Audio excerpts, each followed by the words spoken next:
ক্ষতিকর রাসায়নিক ব্যবহারের দোহাই দিয়ে মৌসুমি ফল নষ্ট করা নিয়ে রাষ্ট্রের দুটি সংস্থার মধ্যে পাল্টাপাল্টি অবস্থানে তৈরি হয়েছে বিভ্রান্তি। ভ্রাম্যমাণ আদালত যখন ফল নষ্ট করছে তখন নিরাপদ খাদ্য কর্তৃপক্ষ বলছে রাসায়নিক দিয়ে পাকা ফলে স্বাস্থ্য ঝুঁকি নেই। পুষ্টি ও জনস্বাস্থ্য বিজ্ঞানীদের মতে ফল পাকাতে রাসায়নিক ব্যবহার হলেও গবেষণা প্রতিবেদন ছাড়া ফল ধ্বংস করা উচিত নয়।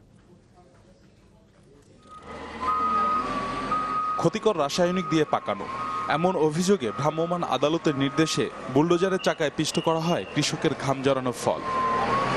বিএসটি ইন্সপেক্টর যিনি আছেন উনি বলেছেন যে এটাতে বাইকার্বনেট আছে। কিন্তু বাংলাদেশ নিরাপদ খাদ্য কর্তৃপক্ষ বলছে রাসায়নিক দিয়ে পাকানো ফলে কোনো স্বাস্থ্য ঝুঁকি নেই। ক্যালসিয়াম কার্বাইড দিয়ে যেটা দিয়ে পাকানো হোক না কেন, যদি ফলটা অপরিপক্ক হয় তাহলে কিন্তু স্বাদ গন্ধ হয়তো পাবে না, কিন্তু ওখানে কোনো হেলথ হ্যাজার্ড আমরা দেখছি না। রাষ্ট্রের দুই সংস্থার পাল্টাপাল্টি এই অবস্থান তৈরি করেছে বিভ্রান্তি। তবে পুষ্টি ও স্বাস্থ্যবিজ্ঞানীরা বলছেন সরকার অনুমোদিত রাসায়নিক ইথোফোন ছাড়া অন্য কোনো রাসায়নিকে ফল পাকালে ঝুঁকির আশঙ্কা থেকেই যায়।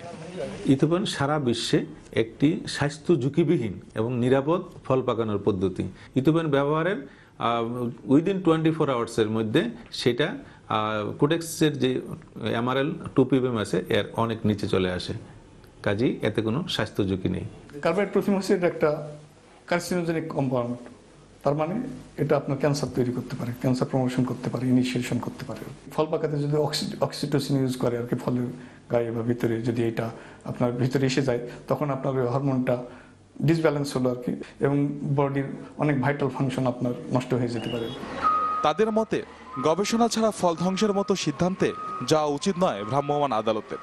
সেই সাথে ক্যালসিয়াম কার্বাইড আমদানিকারকদের ওপর নজরদারি বাড়ানোর তাগিদ দেন তারা।